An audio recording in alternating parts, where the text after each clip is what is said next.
کسی ملک میں ایک بادشاہ تھا، اس کے کئی بیٹے تھے، جن میں سے ایک شہزادہ قد کا چھوٹا اور صورت کا بھی اچھا نہ تھا، جبکہ اس کے بھائی دراز قد اور نہایت خوبصورت تھے، جس کے باعث باپ کوتاہ قد شہزادے کو نفرت کی نگاہ سے دیکھتا تھا۔ یہ شہزادہ بڑا ذہین تھا۔ ایک روز اس نے مؤدب ہو کر بادشاہ سے کہا، ابا جان، دانا چھوٹے قد والا نادان لمبے قد والے سے بہتر ہے۔ یہ ضروری نہیں ہے کہ ہر چیز جو بڑی ہو قیمتی بھی ہو۔ کوا اگرچہ جسمانی طور پر بڑا ہے مگر طوطے جیسا خوبصورت نہیں ہے۔ اسی طرح سے بکری پاکیزہ ہوتی ہے، لطیف ہوتی ہے، فائدہ پہنچاتی ہے، جبکہ ہاتھی دراز، کثیف اور موٹا ہوتا ہے۔ بادشاہ ان باتوں کو سن کر ایسے ہنسا جیسے کسی نادان کی بات سن کر ہنستے ہیں۔ اس کے بھائیوں نے بھی اس کی اس بات کا بہت مذاق اڑایا۔ بات آئی گئی ہو گئی۔ کچھ عرصے بعد اچانک ایک دشمن نے بادشاہ کے ملک پر حملہ کر دیا، اور عیش و عشرت میں زندگی بسر کرنے والے جو شہزادے تھے وہ گھبرا گئے اور ادھر ادھر بھاگنے لگے اور کونے خدروں میں چھپنے لگے اور چھپنے کی تلاش جگہیں کرنے لگے۔ لیکن چھوٹے قد والا شہزادہ اپنے گھوڑے پر سوار ہو کر دشمن کے لشکر پر ٹوٹ پڑا اور اپنی تلوار سے بہت سے دشمنوں کو ڈھیر کر دیا۔ بہادر بیٹے کی بہادری دیکھ کر بادشاہ کا حوصلہ بڑھا اور وہ بھی دشمن کے مقابلے میں آ گیا۔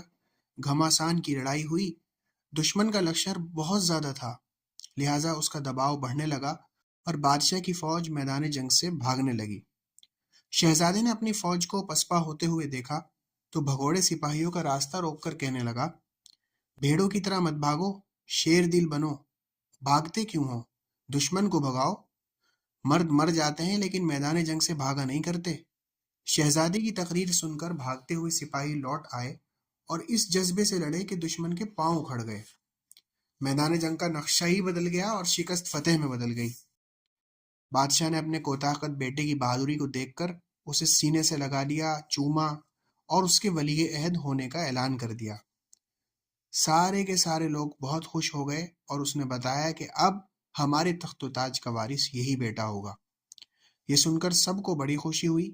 شہزادے کے بھائی جل بھن کر کباب ہو گئے، حسد کی آگ میں جلنے لگے اور انہوں نے اپنے بھائی کو ہلاک کر دینے کا فیصلہ کیا۔ انہوں نے مکاری سے بہادر شہزادے کی دعوت کی اور کھانے میں زہر ملا دیا۔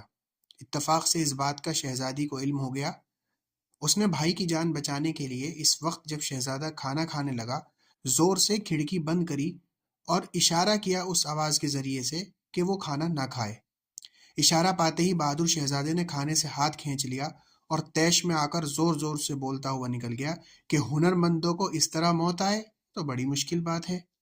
بادشاہ کو جب اس بات کا علم ہوا تو وہ بڑا غمگین بھی ہوا، غصہ بھی ہوا، اور اس نے حاسد شہزادوں کی بڑی سرزنش کی اور اس فساد کو ختم کرنے کے لیے ملک کا ایک ایک حصہ کر کے شہزادوں میں تقسیم کر دیا۔